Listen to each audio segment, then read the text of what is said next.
부부의 세계라는 드라마가 정말 핫해요. 그쵸? 거기서 이제 남편이 외도를 하고 여자가 뭔가 미쳐가고 있는 그런 것처럼 몰아가더니 결론적으로는 미친 자가 미친 자가 아니었다. 이렇게 좀 속 시원한 전개를 가져가면서 많은 사람들이 정말 흥미진진하게 보는 드라마인 것 같아요. 저도 연출이랑 김희애 씨 연기가 어느 순간부터 눈에 딱 들어오더니 김희애 씨 연기 스타일을 쫓아서 그 드라마를 보게 됐거든요. 그래서 그 드라마를 보다가 남편의 외도가 어떻게 보면은 가장 큰 틀이고 주제잖아요. 근데 그거보다도 저는 가스라이팅이 정말 무섭구나 이거를 더 실감하면서 봤던 것 같아요. 저도 오랜 시간 동안 많은 사람들과 관계를 해나가면서 숱한 가스라이팅을 겪어본 사람이거든요. 그래서 그거에 대해서 뭔가 주마등처럼 탁 스토리가 지나가면서 오늘 영상을 찍고 싶다라는 생각이 들었어요. 아주 쉽게 표현하자면 가스라이팅이라는 게 미치지 않은 자를 마치 미친 사람처럼 몰아가는, 그러면서 주위에서만 그렇게 몰아가는 게 아니라 그 당사자조차 아 내가 이상하구나 이렇게 받아들이고 자기 자신에 대한 객관성을 잃고서 사람들이 얘기하는 대로 자기 자신을 만들어버리게 되는 그런 전체적인 단계를 뜻해요. 예를 들어서 문제가 없는 사람을 문제 있는 사람으로 만들어서 뭔가를 얻어내려고 하는 사람들이 주로 가스라이팅을 하고, 그리고 시기와 질투의 대상이 된다거나 어떤 사람들로 하여금 그 사람에게서 빼내갈 게 있다. 이쪽에서 이제 가스라이팅을 당하는 입장이 되게 되는 그런 보통의 경우가 많아요. 이 가스라이팅이라는 게 한 사람의 인생을 진짜 완전히 망가뜨리기 딱 좋은 거죠. 그리고 어떤 사람들은 그 사람이 망가짐으로 인해서 얻을 것들이 있을 거예요. 그래서 이런 게 굉장히 사회적으로도 문제가 많이 되는데,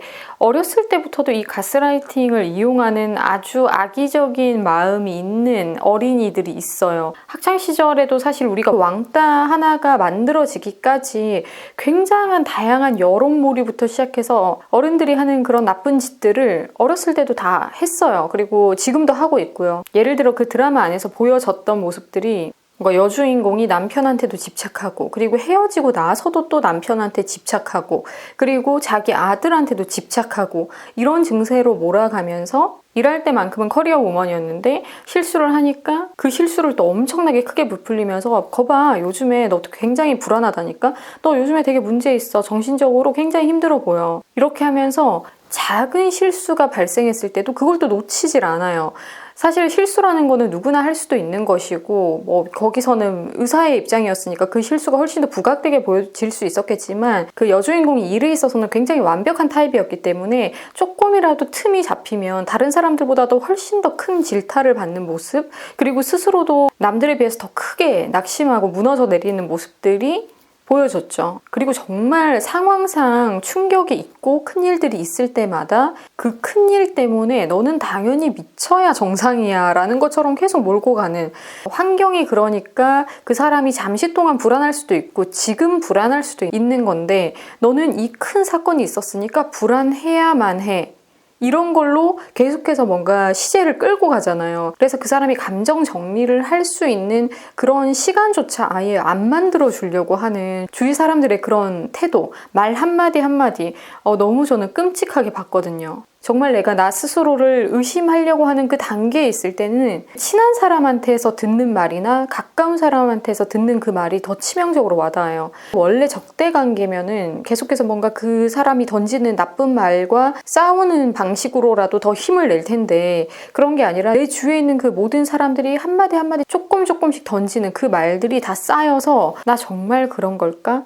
이런 생각을 안 할 수가 없죠. 그리고 정말 상황상으로도 진짜 불안하다면 훨씬 더 그렇게 빨리 자기 스스로를 의심할 거예요. 그래서 안 좋은 일이라는 이 사건도 굉장히 무서운 거지만, 그 사건이 닥쳤을 때 물고 뜯고 하는 그런 사람들뿐만 아니라 너 이러다가 정말 큰일 나는 거 아니니? 이런 말들 있잖아요. 주위에서 진짜 얄팍하게 그렇게 던지는 말들이 되려 더 위험할 수 있어요. 그래서 정말 상황이 안 좋을 때는 주위 사람들의 말을 많이 듣는 게 좋지가 않아요. 하지만 또 사회생활을 하고 실제로 필드에 아직까지도 나가서 뛰고 있다면 계속해서 그런 태클이 들어오죠. 귀가 열려 있으니까 또 들려오잖아요.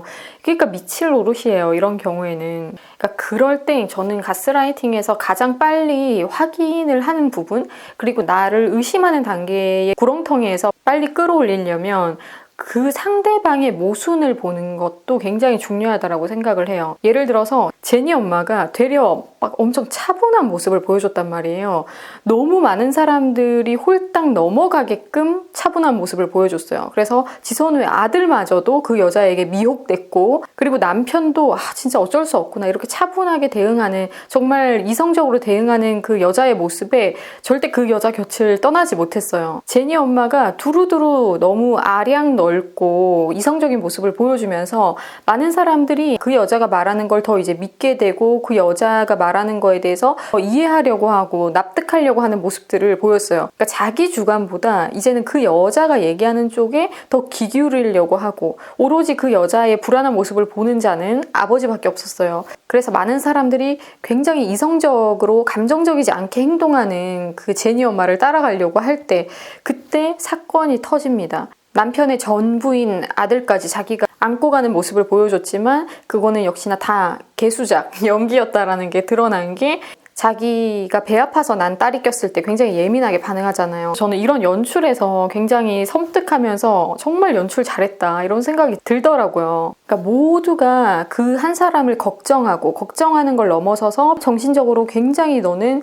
힘든 상태니까 정상의 범주는 아닐 것이다 라고 은연중에 말하는 이런 것들이 쌓여서 진짜 한 사람이 미칩니다. 사람이 오히려 이거거나 이러면 조금 더 단호한데, 자기 자신을 의심하는 그 단계에 있을 때, 그러니까 혼란 단계에 있을 때 더 힘들어요. 그래서 진짜 정신착란 증세가 일어나거든요. 이건가? 저건가? 이건가? 저건가? 근데 사람은 이걸 수도 있고요. 때론 이걸 수도 있어요. 그래서 내가 지금 좀 불안한 거면 지금 조금 불안한 거야 라고 하면서 자기 자신을 케어하면서 올라오면 되거든요. 근데 사람들은 가끔씩 이거 아니면 이거라는 것에, 내가 이거여야 하는데 이거일 수 없고 이것이 아니기 때문에 불안전하다, 불온전하다, 이 생각을 넘어서서 완전히 그냥 바닥을 찍기도 해요. 악플에 시달리는 연예인도 그렇고요. 요즘에 유튜브도 사람들이 많이 하니까 유튜브 하면서도 악플에 엄청 많이 시달리고 정신적으로 진짜 힘들어하는 사람들을 많이 봤거든요. 진짜 이런 것도 참 무서운 것 같아요. 아무렇지도 않게 가스라이팅을 그냥 이 손가락 하나로 하고 있잖아요. 사실 댓글 다는 것도 굉장히 쉽지 않아요. 진짜 완전히 막 확 감정이 올라오고 동해서 써줘야 되는 거기 때문에, 그래서 저도 가끔씩 엄청 영양가 없는 댓글이나 못된 댓글을 보면은 진짜 애써가지고 써내린 글이 이런 거밖에 안 되나 이런 생각이 들 때도 있거든요. 근데 그게 사실과 무관하게 자기만의 상상과 생각으로 상대를 비하하는 내용이 될 때, 그래서 그 사람의 이미지가 완전히 추락을 할 때, 이 사람이 일반인이더라도 굉장히 크게 마음의 상처가 될 수 있지만, 실질적으로 예를 들어 지선우 씨도 병원 부원장이라는 그 타이틀을 갖고 있고 전문직에 종사하는 사람일수록 구설수에 오를 때 훨씬 더 타격이 커요. 그리고 업무적으로도 그 타격이 올 수도 있고요. 그러니까 훨씬 더 예민한 거예요. 어떻게 보면 예민한 게 당연한 거잖아요. 근데 그 예민한 것이 나쁜 쪽으로 부풀려지고 주위에서 그 시기를 좀 더 차분하게 넘길 수 있게끔 도와주지 못하는 이런 모습들이 안타깝게만 보이더라고요. 가스라이팅이랑 가장 닮아 있는 게 여론몰이, 여론 조작 같아요. 가스라이팅을 하는 사람들의 특징이 자기는 진짜 침착한 척, 그러니까 제니 엄마처럼 굉장히 침착하고 정상적인 사람처럼, 자기는 굉장히 감정 컨트롤을 잘하는 사람처럼 그렇게 딱 각색을 해요. 그래서 다른 사람들이 자기를 신뢰하고 믿게끔 만들죠. 그러면서 또 가장 큰 특징이 여론을 만듭니다. 자기 스스로 그 사람을 무너뜨릴 수 없기 때문에 주위 사람들을 다 끌어모아서 여론을 형성해요. 이렇게 되면은 또 여론몰이가 되기 시작하면서 다수의 불도저가 그 한 사람을 밀러오는데 그 한 사람이 어떻게 그거를 견디겠냐고요. 그래서 저는 나쁜 의도를 가지고 시작한 그 한 사람도 문제지만 그 옆에 붙어 먹는 여론이 더 나쁘다라고 생각을 해요. 자기가 선동을 안 했기 때문에 되게 그걸 가볍게 생각할 수도 있을 것 같은데 너무너무 최악의 나쁜 짓이에요. 저는 그런 사람들이 아예 성장하지 못한 사람이라고 생각하거든요. 누가 그랬대 하면 진짜 최악이다. 걔 뭐야? 이러면서 이런 말 한마디도 사실은 굉장히 조심해야 돼요. 그래서 이런 것들을 그 드라마를 통해서 저는 좀 배워야 한다라고 생각이 들더라고요. 함부로 남말에 동조하지 말기, 그리고 뭔가 훨씬 더 단단해 보이고 이성적이어 보이는 그 사람의 말이 늘 옳다라고도 생각하면 안 되는 거고, 안 좋은 상황에서 그 사람에게 꼭 필요한 말이 무엇인지 모르겠다면 차라리 아무 말도 안 하는 게 좋아요. 어렸을 때 제가 경험했던 가스라이팅으로 기억이 나는 것 중에 일단 여자들 사이에서 질투가 진짜 무서운 것 같아요. 그래서 제 친구의 남자친구가 저를 좋아했는데 계속 그 남자친구가 저한테 연락이 와서 저는 연락을 하지 마라라는 답장밖에는 한 적이 없거든요. 근데 그 애가 이제 질투에 눈이 멀어서 그 사실을 발견하고 나서 얼마 안 가서 제가 자기 남자친구를 꼬셨다 뭐 이런 식으로 학교에 소문이 쫙 난 거예요. 근데 여자들이 사춘기 때니까 그런 거에 되게 예민하잖아요. 옛날에 노래도 있었잖아요. 친구의 친구를 사랑했네. 그것처럼 제가 한순간에 나쁜 년이 되어 있는 거예요. 근데 무서운 게요, 여러분. 이런 일이 한번 터지잖아요. 그러면 이제 그때 저에 대해서 안 좋은 악감정을 갖고 있던 애들이 또 같이 뭉쳐요. 그러면서 또 다른 루머를 만들어내고 또 다른 루머를 만들어내고 정말 그때 생각하면 진짜 끔찍합니다. 제 사생활에 대해서 전혀 알지 못하는 애들이 제가 막 남자들이랑 막 이렇게 놀아먹는 애처럼 이렇게 또 소문을 내고 겹겹이 이게 터져가지고 진짜 그때 상황이 총체적 난국이었어요.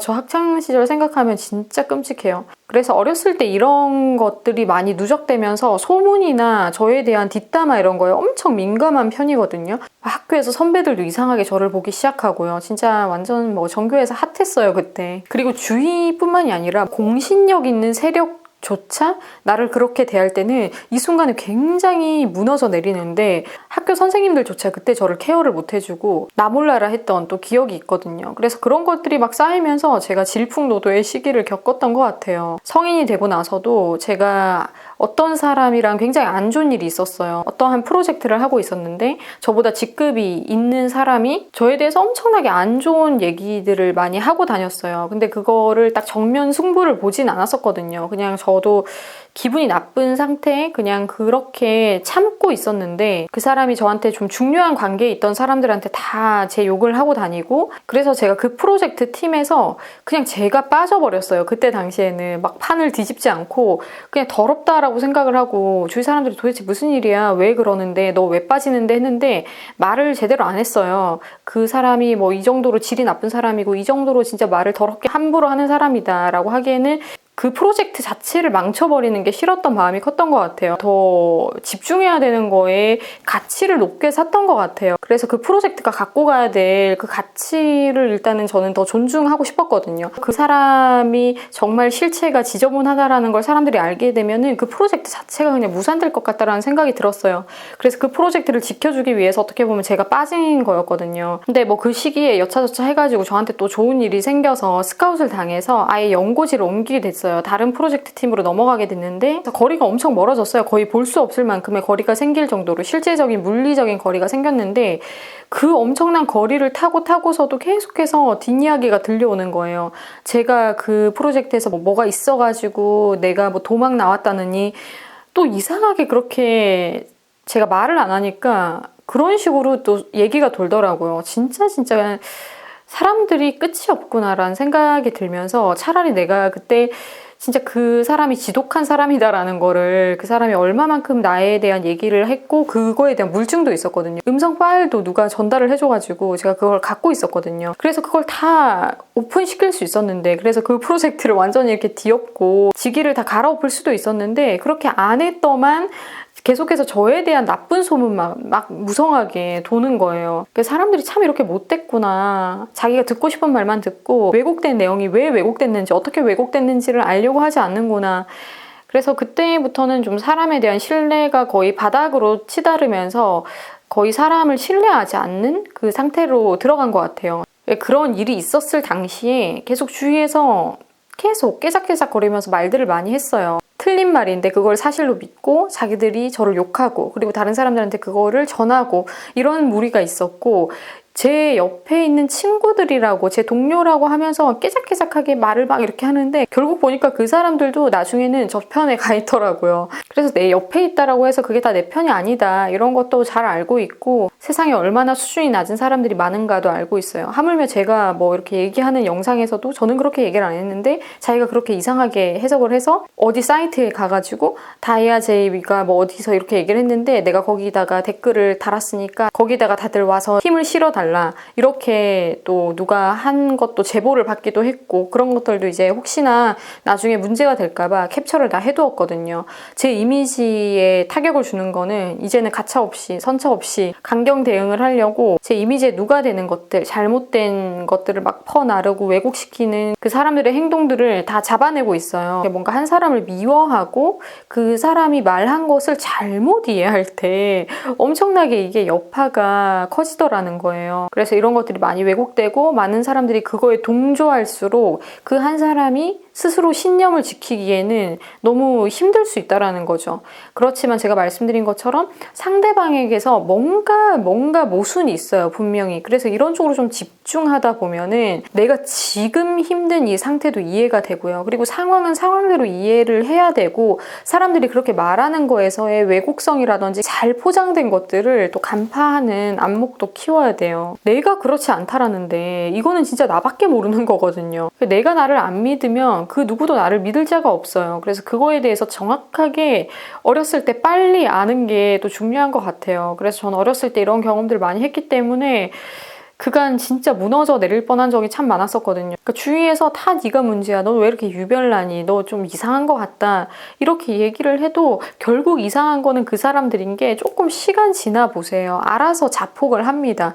그래서 좀 시간을 가지고 빨리 미치지 말아야 해요. 진짜 미칠 것 같거든요. 저도 그 기분이 어떤 기분인 줄 알아요. 진짜 미칠 것 같은 그게 거의 도달을 해요. 하지만 일단 버티는 거예요. 계속해서 참고 계속해서 견디고 버텨보는 거예요. 그러면서 그 시간을 늘릴수록 그 기간 안에 자폭을 하더라고요. 진짜 이상한 사람은 자기 알아서 자폭을 해요. 제니 엄마가 일어나지도 않은 일에 자기 혼자 과대망상하면서 소리 지르고 막 이렇게 했던 것처럼 결국 나쁜 쪽은 알아서 터집니다. 그래서 그것까지 봐야만 해요. 그래서 사람이 인내하라라는 말이 나온 게 거기서 나온 것 같아요. 내가 인내를 하면은 결국에는 풀어질 건 풀어지더라. 진짜 살다가 안 풀어지면은 내가 죽고 나서라도 풀어져요. 그래 이거를 믿고 가는 마음이 필요한 거죠.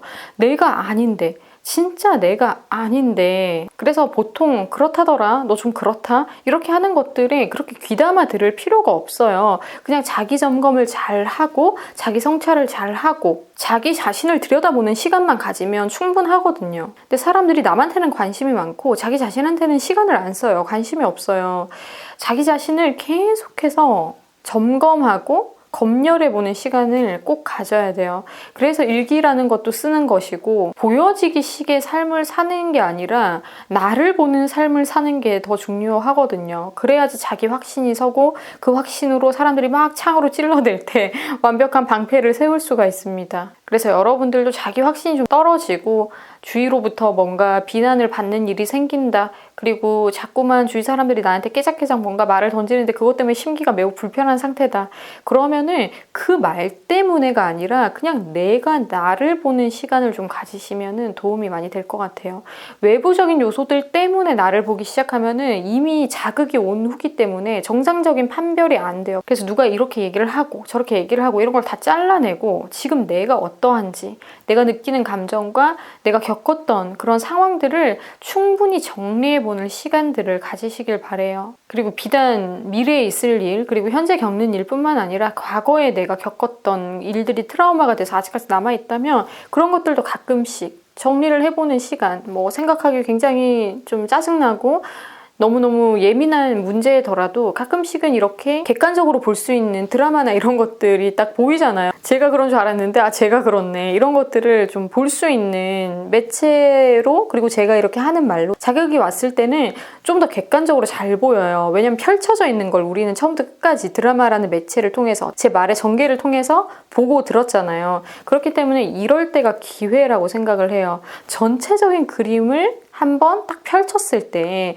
그러하구나 이거에 대한 큰 그림을 한번 봤을 때 자기 자신에 대한 트라우마도 한번 전체적으로 쫙 펼쳐서 보면은 생각보다 쉽게 정리가 되면서 납득이 안 가던 것도 납득이 가고 막 마음에 뭉쳐져 있던 것들도 풀어지는 정리가 되는 시간이 될 수도 있어요. 그래서 오늘 제가 부부의 세계라는 드라마를 들어서 가스라이팅에 대한 얘기와 여론몰이까지 한번 얘기를 해봤는데, 이런 것들에서 자기 확신이 많이 무너져 내리고, 그리고 앞으로도 이런 것 때문에 또 고생하실 것 같아서, 인간은 또 항상 휘몰아치는데 사는 존재잖아요. 그러니까 그럴 때 또 조심을 하면 좋기 때문에 한 번씩 꺼내 먹는 용으로 우리 이 영상을 남겼으면 좋겠습니다. 그 부부의 세계를 보면서 저도 옛날 그게 딱 주마등처럼 지나가면서 또 한 번 더 정리를 했던 것 같아요. 그러니까 또 거기서 한 단계 더 정리가 되는 게 있더라고요. 그래서 인생은 어려운 거지만 계속해서 또 다양한 일들을 겪고 그 일들을 어떻게 헤쳐나가는지에 그 내공을 자꾸 쌓아나가는 부분에서 우리가 계속 성장해 나가는 것 같습니다. 여러분들과 나눠보고 싶은 얘기라서 이렇게 얘기를 해보았습니다. 그러면 우리 또 다음에 두루두루 얘기하듯이 한번 또 얘기 나눠봤으면 좋겠습니다. 그럼 다음 영상에서 또 만나요.